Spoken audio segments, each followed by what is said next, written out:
Hello everyone, welcome back. So today we are going to start with next chapter, chapter 3, matrices. तो matrices क्या होती है? तो पहले डेफिनेशन देखते हैं. डेफिनेशन क्या कह रही है कि matrices is an ordered rectangular array. ठीक है, रेक्टेंगुलर एरे. रेक्टेंगल से आप क्या समझते हो? क्या ये एक रेक्टेंगल है? क्या ये एक रेक्टेंगल है?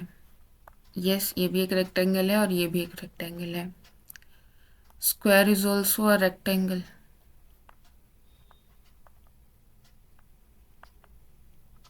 राइट. तो क्या बोल रहे हैं हम लोग? हमारे पास बहुत सारा डाटा होता है, ठीक है. उसको जब हम एक रेक्टेंगुलर फॉर्म में अरेंज कर देते हैं तो हमारी मैट्रिक्स बन जाती है. उसके बाद बोला है ऑर्डर्ड. ठीक है, अगर ऑर्डर चेंज कर देंगे तो हमारा जो मैट्रिक्स है वो चेंज हो जाती है. उसका मतलब चेंज हो जाता है. ठीक है, तो ऑर्डर भी यहाँ पर मैटर करता है. हम ये नहीं कर सकते कि मैंने 2 3 4 लिखा और फिर मैंने 2 4 3 लिखा. तो this is different and this is different. Order matters here. जैसे हमने सेट पढ़ा था, सेट में हम सिंपल कलेक्शन ले रहे थे. ठीक है, 2 3 4 जो सेट है और 2 4 3 जो सेट है दोनों इक्वल है. ठीक है, कोई डिफरेंस नहीं. यहाँ पे ऑर्डर मैटर नहीं करता है सेट के केस में. लेकिन यहाँ पे जब हम मैट्रिक्स में हम इसको अरेंज कर देंगे, 2 3 4 ऐसे हमने लिख दिया, तो ये हमारी, अगर हम मैट्रिक्स में लिख रहे हैं तो 2 3 4 इज डिफरेंट फ्रॉम 2 4 3. ठीक है, तो ऑर्डर भी यहाँ पर क्या करता है, मैटर करता है. तो बेसिकली हमें जो डाटा दिया है उसको हम एक रेक्टेंगल में अरेंज करते हैं. ठीक है, रेक्टेंगुलर फॉर्म में अरेंज करते हैं और उसमें जो एलिमेंट्स हैं, उसमें जो जो हम, अच्छा, डाटा को अरेंज करेंगे. ठीक है, तो वो डाटा किस फॉर्म में होगा? नंबर्स की फॉर्म में होगा या फिर फंक्शंस की फॉर्म में हो सकता है. यहाँ पर हम सिर्फ रियल वैल्यूड फंक्शंस ही कंसिडर करेंगे. आपके कोर्स में सिर्फ रियल वैल्यूड फंक्शंस तक ही है. हमारे मैट्रिक्स में रियल वैल्यूड फंक्शंस हो सकते हैं अगर नंबर्स नहीं है तो. रियल वैल्यूड फंक्शन का क्या मतलब है कि फंक्शन की इमेज जो है वो रियल के सेट में कंटेन होगी. ठीक है ना? ओके. अच्छा, अब हम डेली लाइफ में कहाँ देखते हैं ये सब चीज़ें? देखो, आपने अपने क्लास की लिस्ट देखी होगी. तो यहाँ पर क्या लिखा होता है? स्टूडेंट्स के नाम लिखे होते हैं. यहाँ पे ऊपर हमारे पास सब्जेक्ट्स के नाम लिखे होते हैं, मैथ्स, इंग्लिश, हिंदी, जो भी सब्जेक्ट्स हैं. और फिर इसके नीचे हम नंबर्स लिखते हैं कि रोहन के इसमें 22 है, इसमें 20, मोहन के मैथ्स में 21 है, शीला के मैथ्स में 25 है. This is out of 25. उसके बाद इंग्लिश में रोहन के 25 हैं, मोहन के 24 हैं, शीला के 23 हैं. ठीक है, तो ऐसे करके आपने अपनी क्लास की लिस्ट देखी होगी. ठीक है, हम ऐसे ही बनाते हैं. तो बेसिकली हम अरेंज कर रहे होते हैं डाटा को. डाटा क्या था हमारे पास कि रोहन के मैथ में 22 मार्क्स आए. ठीक है, रोहन के इंग्लिश में 25 मार्क्स आए, रोहन के हिंदी में 20 मार्क्स आए. ठीक है, ये हमारे पास डेटा था. उसको हमने इस टेबुलर फॉर्म में अरेंज कर दिया. अब इसी चीज को जब मैं ऐसे लिख दूं, 22, 25, 20, 21, 24, हिंदी में, ठीक है, 20. ठीक है, इसी डाटा को मैंने ऐसे लिख दिया. तो ये एक रेक्टेंगुलर एरे हो गया. रेक्टेंगुलर फॉर्म में हमने इस डाटा को लिखा, जिसमें जब हम ऐसे आएंगे, वर्टिकली जब आप एरो बना रहे हो, तो ये जो है, ये हमारा एक कॉलम बन जाएगा. ये एक कॉलम है, ये एक कॉलम है. और ईच कॉलम इस केस में ये हमारे कॉलम जो है ये मैथ्स के लिए बनाया गया है, ये कॉलम इंग्लिश के लिए बनाया गया है, और ये कॉलम हिंदी के लिए बनाया गया है। और जब हम ऐसे जा रहे हैं ऐसे, तो ये हमारी एक रो बनेगी। ठीक है, ये एक रो है, ये एक रो है, ये जो रो है ये किससे एसोसिएटेड है? रोहन से एसोसिएटेड है। इस रो में रोहन के नंबर लिखे हुए हैं।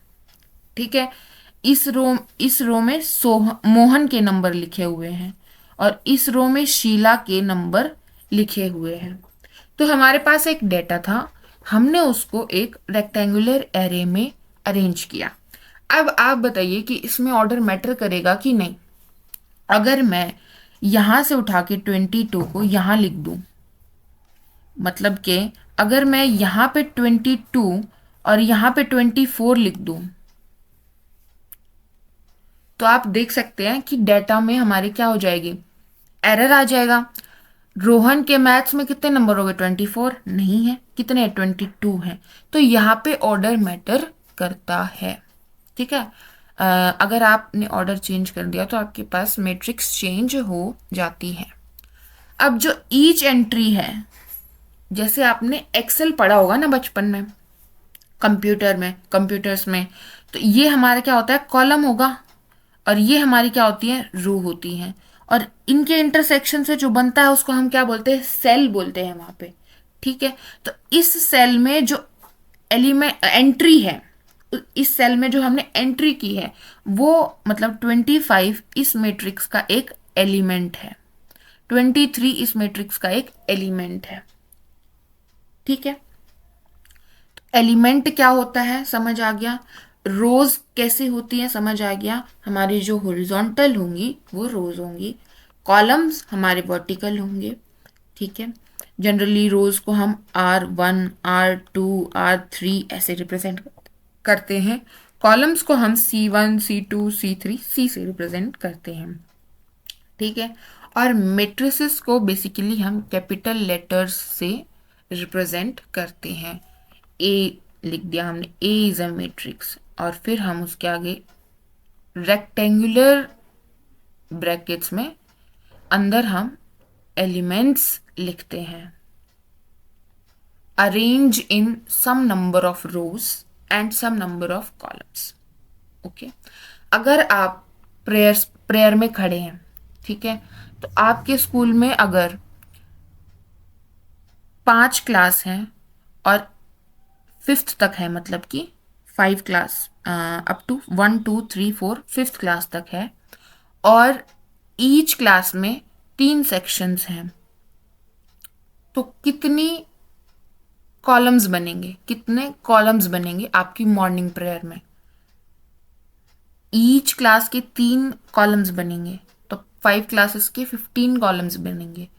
और उसमें अब हम रो वाइज पीछे जाएंगे, एक के पीछे एक बच्चा खड़ा होगा, ऐसे करते हुए हम चल सकते हैं।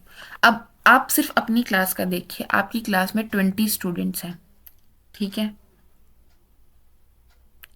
तो बेसिकली हम क्या करते हैं, हम उनको 5 स्टूडेंट के ग्रुप में डिवाइड करते हैं। ईच ग्रुप कंटेन 5 स्टूडेंट्स, तो हमारे पास कितने ग्रुप बनेंगे? 4 ग्रुप्स बनेंगे। ठीक है, हमने क्या किया, ग्रुप 1 को स्टैंड किया है फर्स्ट कॉलम में, ग्रुप 2 को स्टैंड किया है सेकंड कॉलम में, ग्रुप 3 को खड़ा किया है थर्ड कॉलम में, और ग्रुप 4 को खड़ा किया है फोर्थ कॉलम में। तो यहाँ पे हमारे पास कितने कॉलम्स बने? 4 कॉलम्स बने।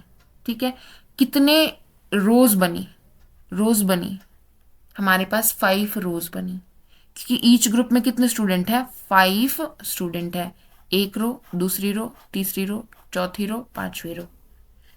ठीक है, तो 5 रोज और 4 कॉलम्स में हमने 20 स्टूडेंट्स को अरेंज कर दिया। अगर आप स्टूडेंट्स की पोजीशन चेंज करोगे तो ग्रुप नंबर चेंज हो सकता है, ग्रुप नंबर चेंज नहीं होगा तो ऑर्डर चेंज हो सकता है। ठीक है, अच्छा, क्या बोला मैंने? क्या बोला कि 5 स्टूडेंट्स चूज करने हैं। फर्स्ट स्टूडेंट होगा, हमने ग्रुप एक्टिविटी करनी है, ग्रुप में आपको एक प्रोजेक्ट बनाना है।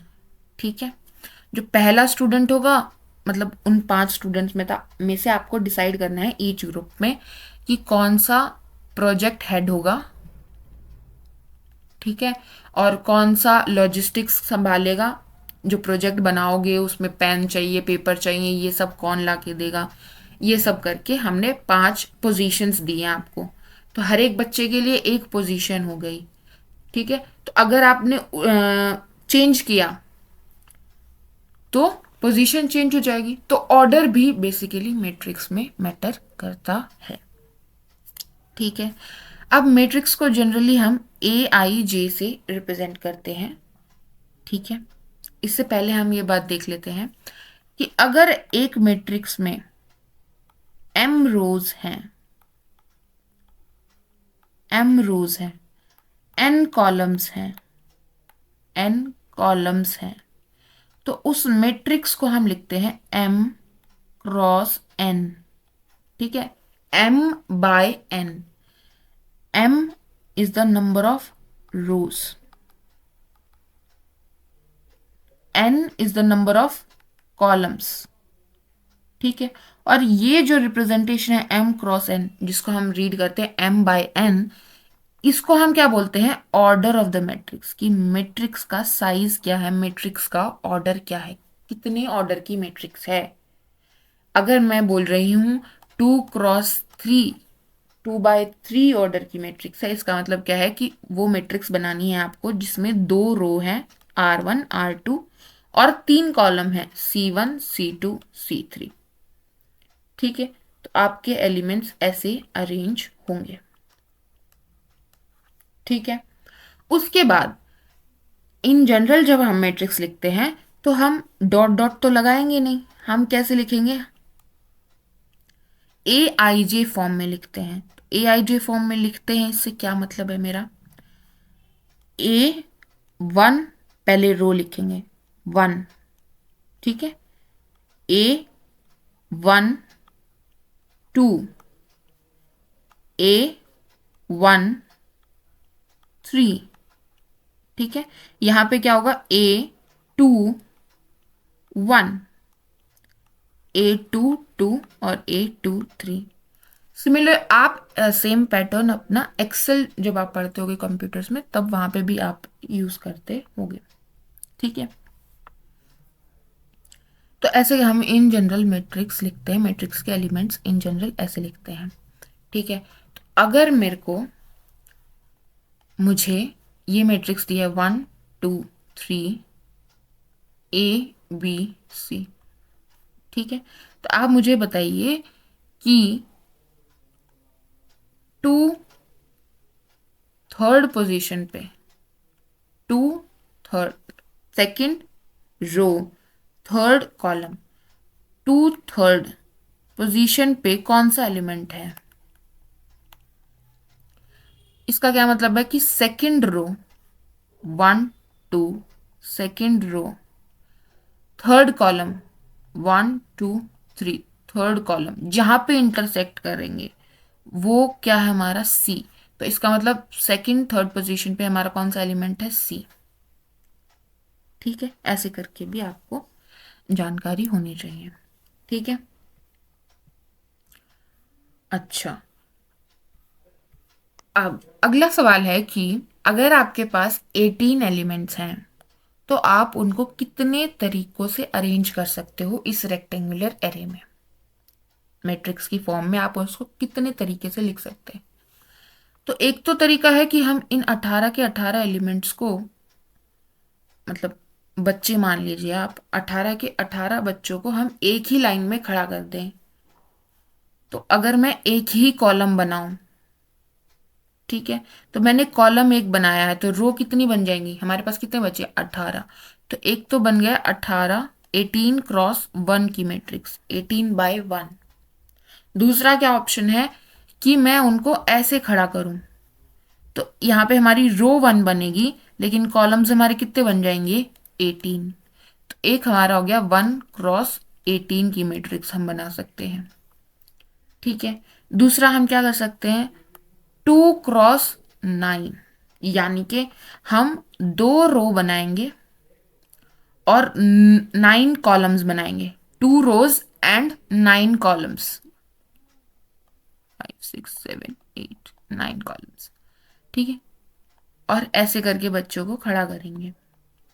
ठीक है, दूसरा क्या कर सकते हैं हम, 9 rows 2 columns बनाए। फिर और क्या कर सकते हैं हम लोग 3 rows 6 columns, या फिर 6 rows 3 columns। ठीक है, और कोई अरेंजमेंट आप कर सकते हो क्या? नहीं कर सकते। ठीक है, तो आपने ये नोटिस किया कि बेसिकली हम लिख क्या रहे थे, 1 2 3, ये सब क्या फैक्टर्स है ना इसके, 1 2 3 6 2 9, this are the factor of 18। उनसे ही हमने ये सब जनरेट किया कि क्या क्या पॉसिबल वे है of arranging 18 students in form of matrix.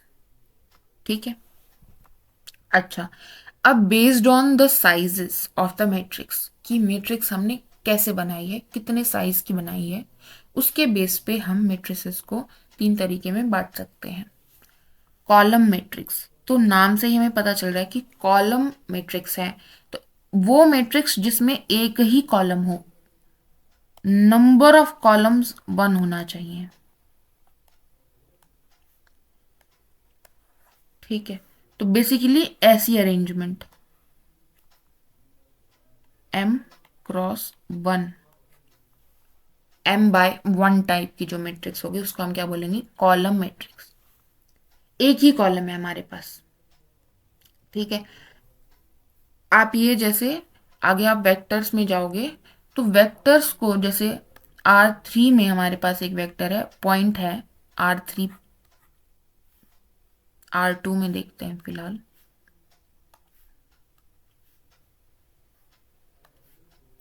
R2 में हमारे पास एक पॉइंट है 1, 2। ठीक है, तो इसको हम एज अ कॉलम वेक्टर अगर लिखना चाहें तो कैसे लिखेंगे, 1 2। ठीक है, अब रो मैट्रिक्स क्या होती है, जिसमें नंबर ऑफ रो 1 हो, रो एक ही है, कॉलम्स कितने भी हो सकते हैं। ठीक है, तो किस टाइप की होगी, ऐसी 1×n टाइप की मैट्रिक्स। ठीक है, इसी को अगर मैं रो मैट्रिक्स बनाना चाहूं तो कैसे लिखूंगी, 1 2। ठीक है, मैट्रिक्स में बेसिकली रेक्टेंगुलर पैरेंथेसिस यूज होगी और उसके अंदर हम लिखते हैं। ठीक है, स्क्वायर मैट्रिक्स, अच्छा, तो रेक्टेंगुलर एरे बोला था ना हमने मैट्रिक्स को, तो स्क्वायर भी तो एक रेक्टेंगल है ना, तो ऐसा भी हो सकता है कि जो m है यानी नंबर ऑफ रोज है, वो नंबर ऑफ कॉलम्स के इक्वल हो जाए। तो उस केस में हमारे पास क्या होगा, जैसे कि मैंने ये 3 ले लिया, तो हमारे पास 3×3 की मैट्रिक्स बनेगी। तो 3×3 की मैट्रिक्स क्या दिखेगी हमें, स्क्वायर दिखेगी ना, जितने उसकी जितने बच्चे ऐसे खड़े हैं उतने ही बच्चे ऐसे खड़े हैं। ठीक है, तो ये स्क्वायर टाइप की मैट्रिक्स बोलेंगे, मतलब अगर m n के इक्वल हो जाए, यानी कि number of rows is equals to number of columns हो जाए, तो ऐसी टाइप की मैट्रिक्स को हम क्या बोलते हैं, स्क्वायर मैट्रिक्स। ठीक है, अब आगे हमारे पास क्लासिफिकेशन है मैट्रिसेस की, कि एलिमेंट्स उसमें कैसे आए। ठीक है, तो हमारे पास एक स्क्वायर मैट्रिक्स तो आ गई, यानी कि नंबर ऑफ रोज जो है वो नंबर ऑफ कॉलम्स के बराबर है। अच्छा, एक बात और ध्यान रखने की कि जब हमारे पास स्क्वायर मैट्रिक्स आती है तो क्या होता है कि बेसिकली m n के बराबर ही है, तो 3×3 लिखने की बजाय सिर्फ हम क्या लिख देते हैं कि I या फिर A is a square matrix of order 3, यानी कि 3×3। ये अंडरस्टूड है, इस सेंटेंस से ये चीज अपने आप अंडरस्टूड है कि ऑर्डर ऑफ 3 बोला है, स्क्वायर मैट्रिक्स ऑफ ऑर्डर 3 बोला है, तो 3×3 की मैट्रिक्स बनानी है। स्क्वायर मैट्रिक्स ऑफ ऑर्डर 5 बोला है तो 5×5 की मैट्रिक्स बनानी है। ठीक है, कहीं भी स्क्वायर मैट्रिक्स लिखा आ गया, इसका मतलब क्या है कि m जो है n के बराबर है, यानी नंबर ऑफ रोज जो है नंबर ऑफ कॉलम्स के बराबर है। ठीक है, अच्छा, अब क्या बोल रहे हैं, एलिमेंट्स के बेसिस पे। अब मैट्रिक्स तो ठीक है, स्क्वायर मैट्रिक्स मिल गई हमें। अब स्क्वायर मैट्रिक्स में एलिमेंट्स कैसे डाले हमने, उसके बेसिस पे हमने उसको फर्दर मैट्रिसेस को क्लासीफाई किया है। ठीक है, तो ये हम स्टैंडर्ड 3x3 की मैट्रिक्स लेके चलते हैं। A11 है, A12 है, A13 है, A21, A22, A23, A31, A32, A33। ठीक है, A11 इज फर्स्ट रो का, फर्स्ट कॉलम का जो एलिमेंट है। A23 इज सेकेंड रो में, थर्ड कॉलम में जो एलिमेंट है। A31 इज थर्ड रो में, फर्स्ट कॉलम में जो एलिमेंट है। ठीक है, ओके। तो डायगोनल मैट्रिक्स क्या कहती है कि डायगोनल, स्क्वायर का डायगोनल ये है, ठीक है, ये भी है, बट मैट्रिसेस के केस में हम ये लेके चलते हैं और इसको हम क्या बोलते हैं, प्रिंसिपल डायगोनल। ठीक है, और इस डायगोनल पे जो एलिमेंट्स हैं A11, A22, A33, या फिर हम क्या बोल सकते हैं AI टाइप के। ठीक है, AI टाइप के ना, दोनों सेम आ रहे हैं, रो का नंबर कॉलम के नंबर के बराबर है ना। तो AI टाइप के जो एलिमेंट्स होते हैं इनको क्या बोलता है, प्रिंसिपल। डायगोनल पे जो एलिमेंट्स लाई करते हैं इनको क्या बोलते हैं, प्रिंसिपल डायगोनल एलिमेंट्स हो गई ये बेसिकली हमारे। ठीक है, तो डायगोनल मैट्रिक्स में क्या होगा कि सिर्फ ये डायगोनल एंट्रीज के अलावा ये जो एंट्रीज हैं, डायगोनल एंट्रीज के अलावा जो एंट्रीज हैं मैट्रिक्स में, वो सारी जीरो होंगी। यानी कि AIJ is zero for all I not equals to J। अच्छा, एक चीज देखो, अगर हमारे पास M×N की मैट्रिक्स है A, और मैं A को लिख रही हूं AIJ, इन जनरल हम ऐसे लिखते हैं। ठीक है, अच्छा, तो ये I जो था, ये I पहले वाला, ये क्या होता है, रो नंबर, राइट। तो ये I कहाँ तक वेरी करेगा, 1 से शुरू होगा और कितनी रोज है, M तक जाएगा। ठीक है, और ये J क्या दिखाता है, कॉलम नंबर दिखाता है, तो ये भी 1 से शुरू होगा और कहाँ तक जाएगा, N तक जाएगा। ठीक है, यहां पर हमारे पास क्या है, डायगोनल मैट्रिक्स है। डायगोनल मैट्रिक्स है तो M और N बराबर है, तो I और J की रेंज जो है सेम हो जाएगी। 1 से लेके M, यहाँ पे 1 से लेके 3 तक जाएगा, मतलब I की वैल्यू 1 हो सकती है, 2 हो सकती है, 3 हो सकती है। ऐसे ही J की वैल्यू भी 1 हो सकती है, 2 हो सकती है, 3 हो सकती है, इंटीजर ही होगी।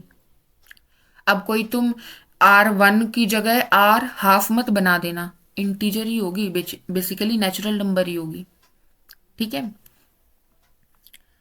ये हमारी फर्स्ट रो फर्स्ट कॉलम, तो 1 1 ही होगा, इसको हाफ नहीं होगा कभी भी, या -1 नहीं होगा।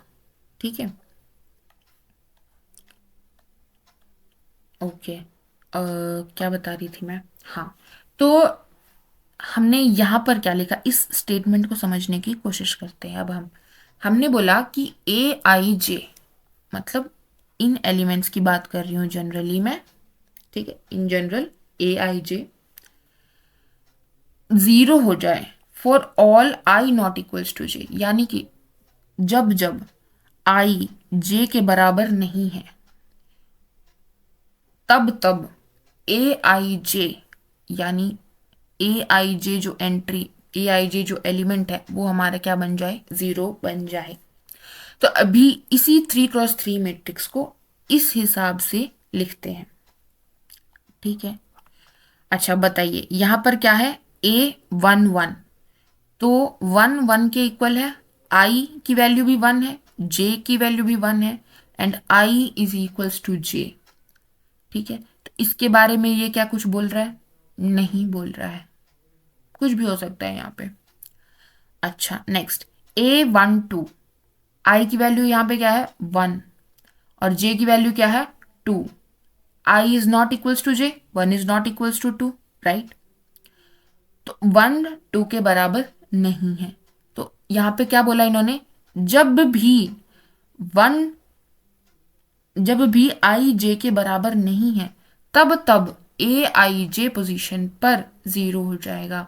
तो 1 2 के बराबर नहीं है तो ए 1 2 पोजीशन पर 0 हो जाएगा, यानी कि फर्स्ट रो का सेकंड कॉलम में जो एलिमेंट है वो हमारा क्या हो जाएगा 0 हो जाएगा। ऐसे ही A13, 1 आई की वैल्यू, 3 जे की वैल्यू, 1 3 के बराबर नहीं है, मतलब आई जे के बराबर नहीं है, तो हमारा ए आई जे यानी कि A13 क्या हो जाएगा 0 हो जाएगा।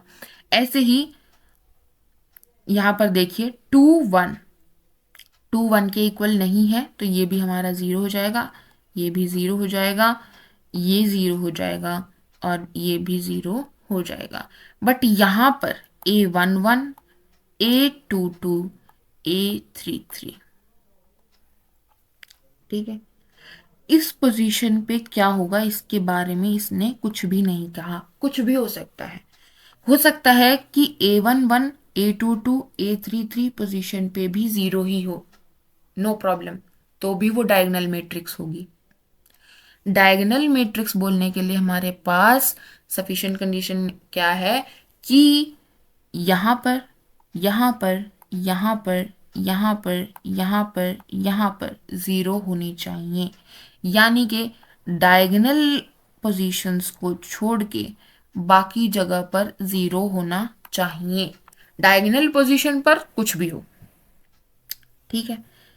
A11 position, A22 position, A33 position पर भी 0 हो सकता है, वो भी डायगोनल मैट्रिक्स होगी। अच्छा, A1 ऐसा भी हो सकता है कि मैं यहाँ पर 1 रख दूं, यहाँ पर 2 रख दूं, यहाँ पर 3 रख दूं। ऐसा भी हो सकता है कि मैं 1 1 0 रख दूं। ऐसा भी हो सकता है कि मैं 1 1 1 रख दूं। तो ये सारी ही डायगोनल मैट्रिक्स बनेंगी। पर कंडीशन क्या है कि डायगोनल के लिए कि डायगोनल एंट्रीज को छोड़ के बाकी जो एंट्रीज हैं वो हमारी 0 ही होनी चाहिए, डायगोनल पर कुछ भी हो। तो ऐसी मैट्रिक्स को हम क्या बोलते हैं, डायगोनल मैट्रिक्स, ठीक है।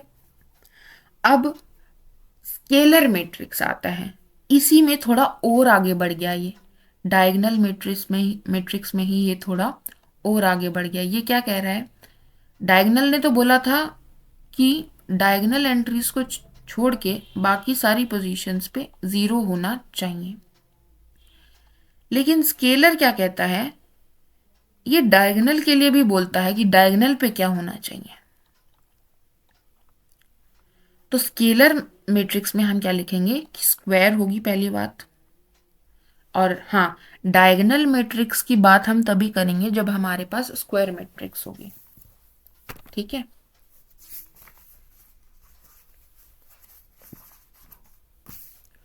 ओके, उसके बाद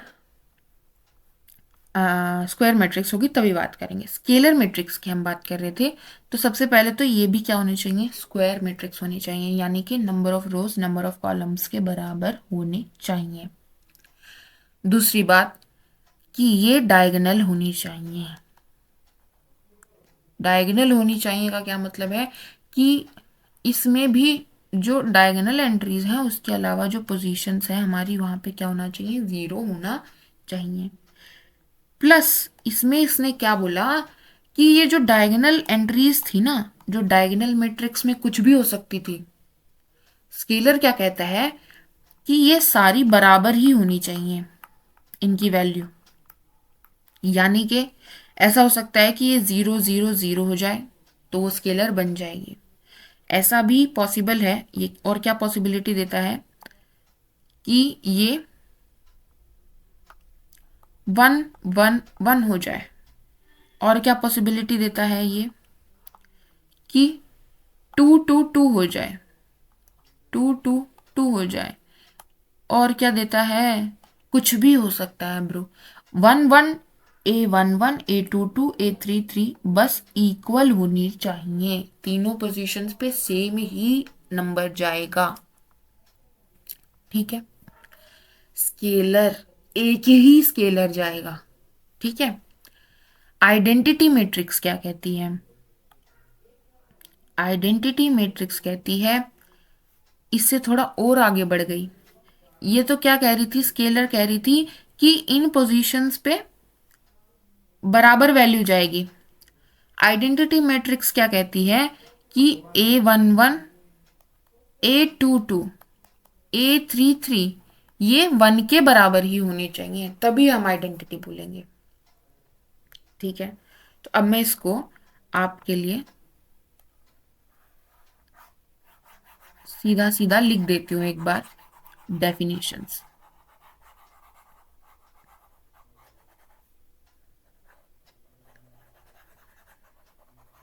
ठीक है, ताकि क्लियरली समझ आ जाए, और एक एक एग्जाम्पल लिखते हैं साथ में। ठीक है, तो डायगोनल मैट्रिक्स क्या कह रही थी, स्क्वायर तो होनी चाहिए, यानी कि हमारा जो m जो है वो n के बराबर होना चाहिए। और ए आई जे, आई होप आपको ए आई जे की जो रिप्रेजेंटेशन है वो समझ आ गई होगी कि ए आई जे से क्या मतलब है। एलिमेंट को रिप्रेजेंट कर रहे हैं हम मैट्रिक्स के। ठीक है, ए आई जे जीरो होगा for all I not equals to J. ये किसका सिंबल है, फॉर ऑल का। ठीक है, for all I not equals to J, यानी कि जब जब आई जे के बराबर नहीं है तब तब हमारा जो ए आई जे यानी एलिमेंट है मैट्रिक्स का वो जीरो होगा। ठीक है, बेसिकली आप ऐसे भी समझ सकते हो कि वहीं वहीं बच्चा खड़ा है। ठीक है, एक एग्जाम्पल अगर हम इसका लिखना चाहें तो हो गया 1 2 4 0 0 0 0 0। ये हमारी एक स्क्वायर मैट्रिक्स है ऑफ ऑर्डर 3 3 बाय 3। ठीक है, जिसके डायगोनल पोजीशंस पे हमारे पास एलिमेंट क्या क्या है, 1 2 और 4। अच्छा, अब 1 क्रॉस 1 की भी मैट्रिक्स हो सकती है। ये ठीक है, अब बताओ क्या ये डायगोनल है? हाँ है, क्योंकि इसमें 1 क्रॉस 1 की है, तो बेसिकली 1 क्रॉस 1 को अगर हम जनरली लिखे तो सिर्फ यही आएगा, उसमें एक ही रो है एक ही कॉलम है। ठीक है, तो कोई पोजीशन ऐसी थी ही नहीं जहां पे आई जे के इक्वल ना हो और वहां पे हमें जीरो लिखना हो। ठीक है, यहाँ पे आई जे के बराबर था, तो यहाँ पर कुछ भी हो सकता है। This is also a diagonal matrix. ठीक है, तब डायगोनल मैट्रिक्स आई होप समझ आ गया होगा। उसके बाद स्केलर मैट्रिक्स क्या कहती है कि स्क्वायर हो, स्क्वायर होनी चाहिए, फिर उसमें आप जोड़ दीजिए कि वो डायगोनल भी होनी चाहिए। स्क्वायर होनी चाहिए यानी m इक्वल टू n होना चाहिए, डायगोनल होनी चाहिए यानी A I J equals to zero होना चाहिए for all I not equals to J. Plus third condition scalar क्या जोड़ देता है कि ए आई आई पोजीशन जो है वो एक कांस्टेंट सी के बराबर होना चाहिए for all I and I varying from 1 to m। ठीक है, इसका क्या मतलब है, इसका मतलब ये है कि आप आई वेरी कीजिए। जब आप I1 रखोगे तो यहाँ पे क्या बन जाएगा, A11 वो C के बराबर होगा। जब आप I2 रखोगे तो क्या बन जाएगा, A22 वो भी क्या होगा, C के बराबर होगा। जब यहाँ पे आप I कहाँ तक जा रहा है, M तक जा रहा है, तो जब आप M रखोगे ऐसे करके हुए 1 रखा 2 रखा 3 रखा 4 रखा M तक जाओगे, तो जब आप M रखोगे तो आपका AMM भी क्या आ जाएगा, C आ जाएगा। तो बेसिकली क्या हो गया, सारी जो डायगोनल पोजीशन पे एलिमेंट आएगा वो भी एक ही आएगा, सेम ही एलिमेंट आएगा डायगोनल पे। तो इसका एग्जाम्पल क्या हो गया,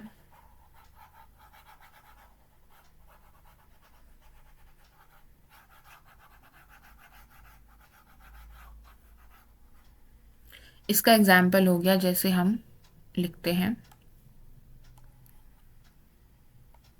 वन, एक ही एलिमेंट रखना है ना, कुछ और। √2 0 0 0 0 √2 0 0 0 0 √2 0 0 0 0 √2। तो ये हमारी क्या है, 4x4 की मैट्रिक्स है, 4 रोज 4 column. A11 position, A22 position, A33 position, A44 position पे जो एलिमेंट आया वो सेम ही एलिमेंट आया। ठीक है, आगे जब हम जाएंगे तो हम इसको स्केलर मल्टीप्लिकेशन नाम मैट्रिक्स मल्टीप्लिकेशन बाय स्केलर से भी रिलेट कर पाएंगे। आगे आप देखेंगे इसको हम √2 इंटू आइडेंटिटी लिख पाएंगे। ठीक है, आगे देखेंगे। ठीक है, ओके। यहाँ पर हमें आई कहाँ से कहाँ तक गया, ये आई कहाँ से कहाँ तक गया, 1 से लेके 4 तक गया। ठीक है, एक बार 1 रखा तो A11 पर भी √2 आया, A22 पर भी √2 आया। यहाँ पे C की वैल्यू क्या है इस मैट्रिक्स में, √2। ठीक है, आगे बढ़ते हैं। अगला हमारा है आइडेंटिटी मैट्रिक्स, तो स्क्वायर होनी चाहिए प्लस डायगोनल भी होनी चाहिए। अच्छा, ये डायगोनल है, हाँ है। क्यों? क्योंकि सारी आई जे पोजिशन 0 है जहाँ पर आई जे के बराबर नहीं है। ठीक है, प्लस वो स्केलर भी होनी चाहिए, यानी सेम ही एलिमेंट आएगा। लेकिन यहाँ पर क्या है कि आई जो है वो 1 के बराबर ही होगा for all I from 1 to m। तो स्केलर हटा देती हूँ मैं, क्योंकि इसी में इंक्लूड हो गई ये कंडीशन। तो यहाँ पे C की वैल्यू आइडेंटिटी में फिक्स हो गई कि वो 1 ही हो सकती है। तो इसका एग्जाम्पल लिखते हैं, तो हमारा हो गया 1 0 0 1। तो ये 2x2 की हमारी मैट्रिक्स हो गई। ठीक है, डायगन स्क्वायर है, हाँ जी, mn के बराबर है। डायगोनल है, हाँ जी, 0 है हमारा A12 और 21 दोनों पोजीशन पर। ठीक है, उसके बाद हमारे पास क्या, A11 1 है, हाँ जी, A22 1 है, हाँ है। तो ये हमारी आइडेंटिटी मैट्रिक्स होगी 2 ऑर्डर की। ऐसे ही हम आइडेंटिटी मैट्रिक्स बना सकते हैं 3 ऑर्डर की। ठीक है, ऐसे ही हम आइडेंटिटी मैट्रिक्स बना सकते हैं 4 ऑर्डर की। ऐसे ही आगे बढ़ते रहेंगे। ठीक है, 1 ऑर्डर की हमारी हो जाएगी ये वाली। अगला है हमारे पास जीरो मैट्रिक्स। जीरो मैट्रिक्स हो गया जिसकी सारी एलिमेंट्स जो है वो जीरो हों। ठीक है, अब जीरो मैट्रिक्स बनने के लिए जरूरी नहीं है कि स्क्वायर मैट्रिक्स हो। ठीक है, रेक्टेंगुलर मैट्रिक्स भी जीरो मैट्रिक्स हो सकती है। ये भी एक जीरो मैट्रिक्स है, ये भी एक जीरो मैट्रिक्स है। जीरो मैट्रिक्स होने के लिए क्या कंडीशन है कि उसकी हर एक एंट्री, यानी कि मैट्रिक्स की हर एक एलिमेंट हमारा जीरो होना चाहिए। अच्छा, तो अब यहां से हम चार तीन चार चीजों पर बात करते हैं। फर्स्ट, क्या identity matrix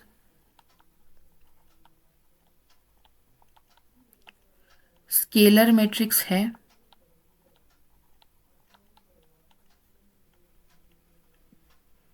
and what about converse, क्या स्केलर मैट्रिक्स आइडेंटिटी मैट्रिक्स है? सेकंड बात, डायगोनल मैट्रिक्स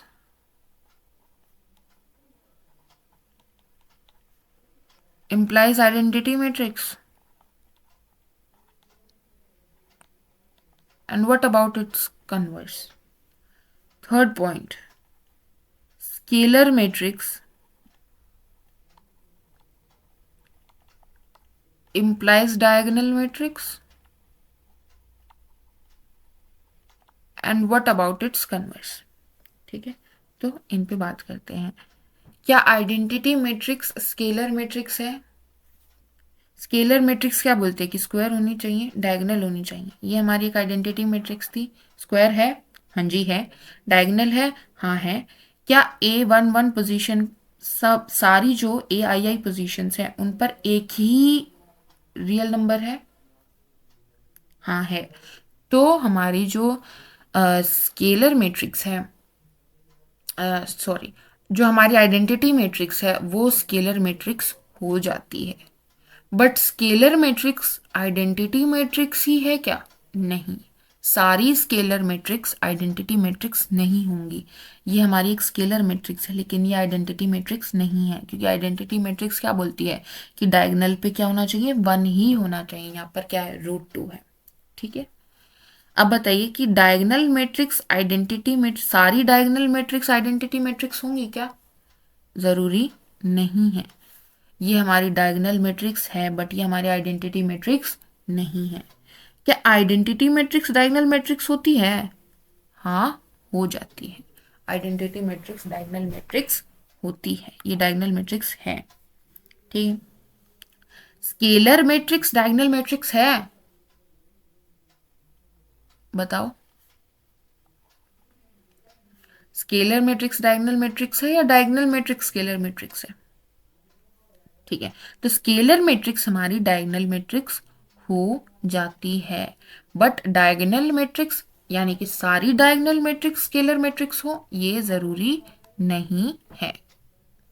सारी स्केलर मैट्रिसेस डायगोनल मैट्रिक्स होती हैं, बट सारी डायगोनल मैट्रिसेस स्केलर मैट्रिसेस हो, ये जरूरी नहीं है।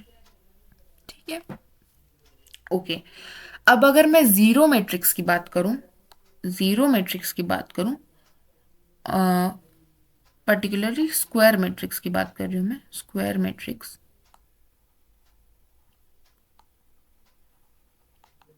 तो वो हमारी डायगोनल भी होती है, स्केलर भी होती है, बट आइडेंटिटी नहीं होती है। ठीक है, ओके। आगे हमारी आती है classification, upper triangular matrix and lower triangular matrix. तो अपर ट्रायंगुलर मैट्रिक्स क्या कह रही है, ऊपर ट्रायंगल बनाना है आपको। ठीक है, जो हमारे डायगोनल एलिमेंट्स हैं, ठीक है, उसके ऊपर वाले कुछ भी हो सकते हैं इंक्लूडिंग डायगोनल, नीचे वाले जीरो होंगे, डायगोनल के नीचे वाले जीरो होंगे। और लोअर ट्रायंगुलर क्या कहती है कि डायगोनल के ऊपर वाले जीरो होंगे। ठीक है, समझ आ गया? जैसे मैंने लिया 1 2 3 4 5 6, ये तो ये क्या बन गई, अपर ट्रायंगुलर। डायगोनल के ऊपर वाले कुछ भी हो सकते हैं, नीचे वाले जीरो होने चाहिए। जीरो मैट्रिक्स अपर ट्रायंगुलर भी है, क्योंकि ऊपर वाले पे कोई रिस्ट्रिक्शन नहीं, ऊपर वाले जीरो भी हो सकते हैं। अपर ट्रायंगुलर के लिए नेसेसरी कंडीशन क्या है कि नीचे वाले जीरो होने चाहिए, डायगोनल के नीचे वाले। यानी कि अगर हम इसको मैथमेटिकल लैंग्वेज में रिप्रेजेंट करना चाहें तो क्या बोलेंगे, Aij is 0 for all I less than j. Is it okay? No. यहाँ पे क्या आएगा, 2 1 for I greater than j। ठीक है ना, ये किसका था, अपर ट्रायंगुलर का। ऐसे ही लोअर ट्रायंगुलर में उल्टा हो जाएगा, Aij is 0 for all I less than j।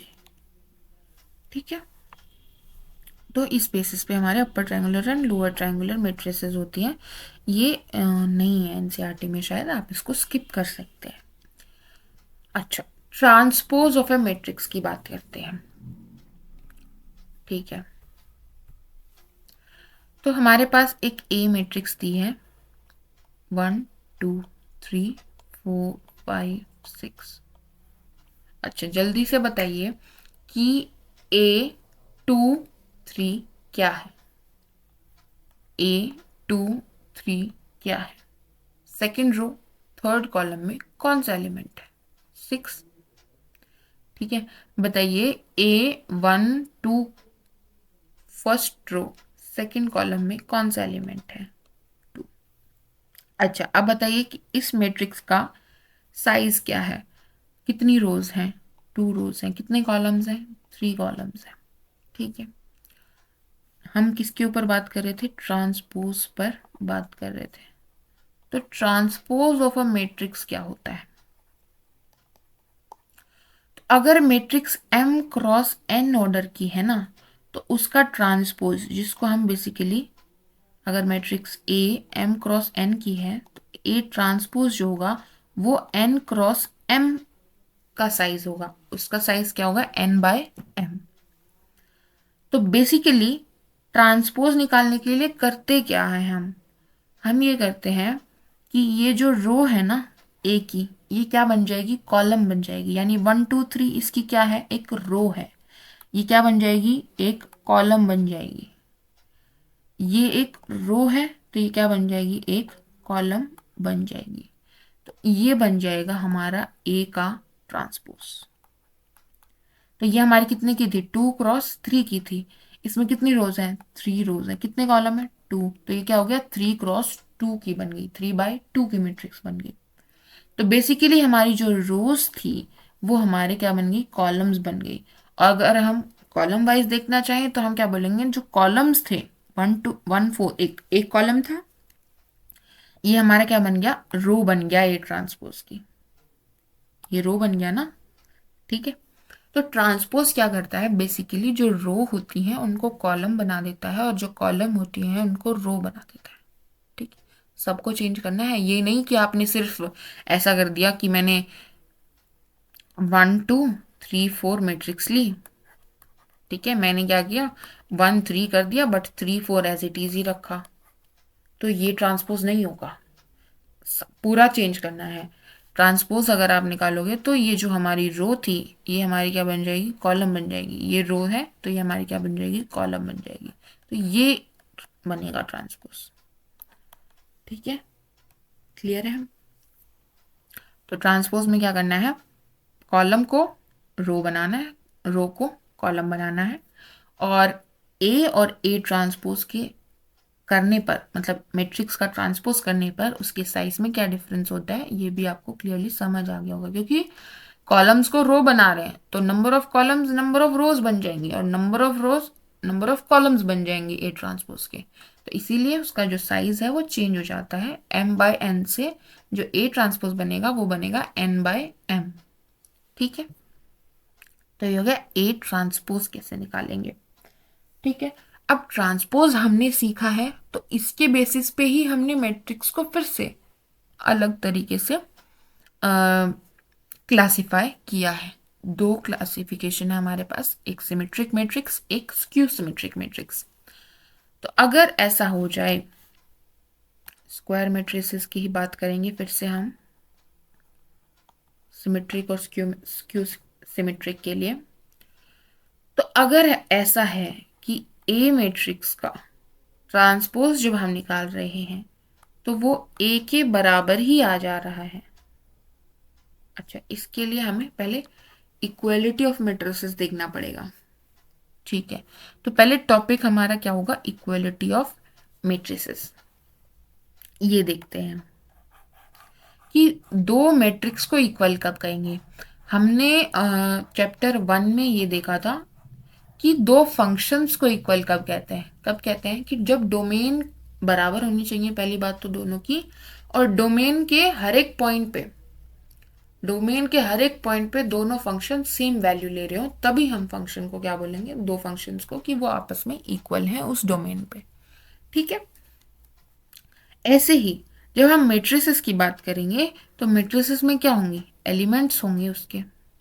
ठीक है, तो सबसे पहला रूल क्या है कि जब आप कोई भी दो मैट्रिसेस देख रहे हो, आपको इक्वालिटी चेक करनी है, तो पहले तो दोनों मैट्रिक्स सेम साइज की होनी चाहिए, सेम ऑर्डर की होनी चाहिए। ये 2 क्रॉस 3 की है तो ये भी 2 क्रॉस 3 की है, तभी आप चेक करोगे कि वो इक्वल हो सकती है या नहीं हो सकती। अगर साइज ही डिफरेंट है तो हम उनको कंपेयर ही नहीं कर पाएंगे। ठीक है, तो फर्स्ट कंडीशन क्या है कि साइज सेम होना चाहिए जिन मैट्रिक्स को आप कंपेयर कर रहे हो उनका। ठीक है, उसके बाद अच्छा, जैसे फंक्शन में क्या कर रहे थे, हर एक पॉइंट पे, हर एक पॉइंट ऑफ डोमेन पे हम फंक्शन की वैल्यू देख रहे थे और वो दोनों फंक्शंस की एग्री करनी चाहिए, सेम होनी चाहिए। वैसे ही यहाँ पर हमारे पास दो मैट्रिक्स हैं, ये भी m क्रॉस n की है, ये भी m बाय n की मैट्रिक्स है। Matrix A, matrix B. तो एक एक करके सारी एंट्रीज चेक करेंगे, ठीक है, एक एक करके सारे एलिमेंट्स चेक करेंगे और कॉरस्पॉन्डिंग एलिमेंट बराबर होने चाहिए। यानी कि यहाँ पर जो A11 पोजीशन पे है वहां पे वो B11 पोजीशन पे जो एलिमेंट है उसके बराबर होना चाहिए। A12 पोजीशन पर जो है यहाँ B12 पोजीशन पर जो एलिमेंट है उसके इक्वल होना चाहिए, ठीक है। कॉरस्पॉन्डिंग एलिमेंट बराबर होने चाहिए, यानी कि AIJ जो है वो BIJ के बराबर होना चाहिए। जैसे मैंने लिखा 1 2 3 0 5 4, और दूसरी मैट्रिक्स मैंने बनाई 1 2 4 0 5 4। अच्छा, तो इसमें क्या करेंगे, corresponding first position first column में जो एलिमेंट है 1, यहाँ पहले तो साइज चेक करेंगे, इसका क्या है 2 × 3, 2/3, इसका भी 2/3 है। कंपेयर कर सकते हैं मतलब इन मैट्रिसेस को। दूसरा पॉइंट, एक एक करके एक एक पोजीशन को कोरस्पॉन्डिंग पोजीशन पे एक पोजीशन चूज कीजिए, उस पे जो एलिमेंट है वो दूसरी मैट्रिक्स में उसी पोजीशन पे जो एलिमेंट है उसके बराबर होना चाहिए। तो हमने एक पोजीशन चूज की 1 1, फर्स्ट रो फर्स्ट कॉलम, यहाँ पर 1 है तो यहाँ पर भी फर्स्ट रो फर्स्ट कॉलम में 1 ही होना चाहिए। यहाँ पर फर्स्ट सारी चेक करनी है, और ये नहीं कि 2 चेक की तो हमने बोल दिया इक्वल है, 2 अगर इक्वल आ गई तो सारी बराबर होनी चाहिए। तो फर्स्ट रो सेकंड कॉलम यहाँ पर 2 है, यहाँ पे भी फर्स्ट रो सेकंड कॉलम में 2 है, इक्वल है, ठीक है। First second row first column second row first column 0 है, यहाँ पर भी सेकंड रो फर्स्ट कॉलम में 0 है। यहाँ पर सेकंड रो सेकंड कॉलम में 5 है, यहाँ पर सेकंड रो सेकंड कॉलम में 5 है, ठीक है। 4 पोजीशन एग्री कर गया। अच्छा, सेकंड रो थर्ड कॉलम 4 है, सेकंड रो थर्ड कॉलम 4 है, ये भी एग्री कर गया।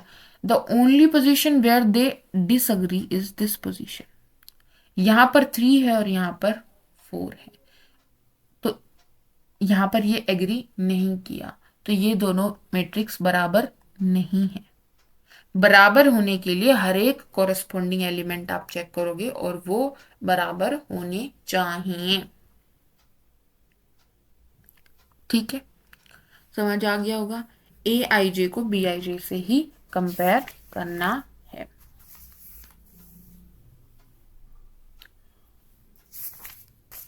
ठीक है, ओके। अब हम बात कर सकते हैं सिमेट्रिक मैट्रिसेस और स्क्यू सिमेट्रिक मैट्रिक्स की। तो यहाँ पर सिमेट्रिक मैट्रिक्स क्या कहता है, सिमेट्रिक मैट्रिक्स कहता है कि अगर आपके पास A है, आपने उसका ट्रांसपोज निकाला, ट्रांसपोज मतलब आपने उसकी रोज को कॉलम बना दिया, ठीक है, कॉलम्स को रोज बना दिया, कैसे भी बोल सकते हैं। एक बोलने पर दूसरा ऑटोमेटिकली फॉलो हो जा रहा है, ठीक है। तो ए ट्रांसपोज अगर ए के इक्वल आ जा रहा है तो ऐसे ए को हम क्या बोलेंगे कि वो एक सिमेट्रिक मैट्रिक्स है। इसकी थ्योरम्स हैं, थ्योरम्स इकट्ठा करेंगे हम लोग, जो इस पे बेस्ड थ्योरम्स हैं चैप्टर की, 4-5 थ्योरम्स हैं वो इकट्ठी करेंगे, बाद में डिस्कस करेंगे। हम डेफिनेशंस डिस्कस कर लेते हैं। तो सिमेट्रिक मैट्रिक्स क्या कहता है कि अगर ए ट्रांसपोज ए के बराबर ही आ जाए, यहाँ पर जो इक्वल है ये मैट्रिक्स की इक्वलिटी है, ए ट्रांसपोज ए के इक्वल होना चाहिए। तो आप यहाँ से देख भी सकते हो कि इक्वालिटी चेक कर रहे हैं तो बेसिकली कंपेरेबल तो होनी चाहिए ना, तो बेसिकली इसका ऑर्डर और इसका ऑर्डर साइज बराबर होना चाहिए। अगर हम इसको रेक्टेंगुलर ले लेते ए को, तो ए ट्रांसपोज का क्या बनता साइज n×m, ये तो डिफरेंट हो जाता, कंपेयर ही नहीं कर पाते। इसलिए हम जब सिमेट्रिक मैट्रिसेस की बात करते हैं तो हम हमेशा स्क्वायर मैट्रिसेस की ही बात करते हैं, क्योंकि कंपेयर करना है हमें आगे। सिमेट्रिक की डेफिनेशन में ए ट्रांसपोज ए के बराबर होगा ना, तो हम हमेशा क्या बात करते हैं, स्क्वायर मैट्रिक्स की बात करते हैं, m=n की बात करते हैं, ठीक है। यहाँ पर इक्वालिटी चेक करेंगे कि ए ट्रांसपोज ए के बराबर है, जैसे कि एग्जाम्पल देख सकते हैं 1 -1 2 2, ये हमने ए लिया है, तो ए ट्रांसपोज क्या करेगा, रोज को कॉलम बनाएगा। तो 1 2 इसकी रो है तो ये इसकी कॉलम बन जाएगी, 2 -1 इसकी रो है तो इसका कॉलम बन जाएगी, ठीक है। तो ये हमारा ए ट्रांसपोज बन गया। तो अब ए ट्रांसपोज और ए में देखिए, first column, first row first column 1 है, फर्स्ट रो फर्स्ट कॉलम 1 है, फर्स्ट रो सेकंड कॉलम 2 है, फर्स्ट रो सेकंड कॉलम 2 है, सेकंड रो फर्स्ट कॉलम 2 है, सेकंड रो फर्स्ट कॉलम 2 है, सेकंड रो सेकंड कॉलम -1 है, second row second column -1 है। सारी positions पे एग्री कर गया? हाँ जी कर गया। तो ए ट्रांसपोज इक्वल हो गए, और ए ट्रांसपोज इक्वल हो गए, इसका मतलब जो ए है वो हमारा क्या हो गया, सिमेट्रिक मैट्रिक्स हो गया। बेसिकली जब आप इसमें देखोगे तो आपकी जो सिमेट्रिसिटी है वो फॉलो हो रही है ना, 2 2 3 × 3 की अगर मैं सिमेट्रिक मैट्रिक्स बनाना चाहूँ तो जैसे हम लिख सकते हैं 1 -1 1 2 2 3 3 -2 -2। तो यहाँ पे सिमेट्रिसिटी फॉलो हो रही है ना, 2 2 3 3 -2 -2। अच्छा, अब हम देखते हैं कि ये सिमेट्रिक बनेगी कि नहीं। देखो इसका ट्रांसपोज निकालते हैं, इसको हमने बी नाम दिया, तो बी ट्रांसपोज क्या बनेगा, इसकी रो क्या है 1 2 3, तो इसकी कॉलम बनेगी 1 2 3। इसकी रो क्या है 2 -1 -2, तो इसका कॉलम बन जाएगी 2 -1 -2। अच्छा ऐसे भी मत करना कि इसकी सेकंड रो 2 -1 -2 है, तुम थर्ड कॉलम बना दो, इसको सीक्वेंस में ही चलना है, ठीक है। 3 -2 1, थर्ड रो है इसकी, थर्ड कॉलम बन जाएगा 3 -2 1। अब देखिए 1 1 2 2 3 3 2 2 -1 -1 -2 -2, सारी एग्री कर रही हैं, बी बी ट्रांसपोज के बराबर आ रहा है। तो जब आपको सिमेट्रिक मैट्रिक्स बनानी है तो आप ये फॉलो कर सकते हो कि ए आई जे और ए जे आई पोजिशन दोनों इक्वल होंगी। ये पोजीशन कौन सी है, A12, ये कौन सी है A21। आई जे जे आई पोजीशन पर जो एलिमेंट होंगे वो बराबर होंगे। ये कौन सी है A13, ये कौन सी है A31। आई जे आई पोजीशन पर सेम एलिमेंट। ये कौन सी है A23, ये कौन सी है A32। ए जे आई पोजीशन पर सेम एलिमेंट। डायगोनल पर कुछ भी हो सकता है, सिमेट्रिक में डायगोनल से फर्क नहीं पड़ेगा, ठीक है। सिमेट्रिक मैट्रिक्स बनानी हो तो आप ये चीज यूज कर सकते हो, ठीक है। ये थ्योरम भी है, आप थ्योरम वाले पोर्शन में देखेंगे कैसे प्रूव करेंगे, ठीक है। ऐसे ही सिमेट्रिक में क्या हो गया, सबसे पहले तो स्क्वायर होगी, ठीक है। सेकंड बात क्या हो गई कि जो ए ट्रांसपोज है वो ए के इक्वल आ जाए तो हम ए को क्या बोलेंगे कि वो सिमेट्रिक है। क्यों सिमेट्रिक क्या कह रही है कि स्क्वायर होगी, पहली बात। दूसरी बात क्या कहती है कि ए ट्रांसपोज अगर -a के बराबर आ जाए, ठीक है, ओके, -a के बराबर आ जाए। अब -a क्या होता है ये हम कहाँ पढ़ेंगे, multiplication of matrix bye scalar पढ़ेंगे, कि एक स्केलर से मैट्रिक्स का मल्टीप्लिकेशन कैसे करेंगे। नेगेटिव ऑफ मैट्रिक्स जब हम पढ़ेंगे, जब हमारे पास ये क्लियर होगा, ठीक है, इसको आगे करेंगे। तो in next video will start with operations on matrices. Okay, good bye.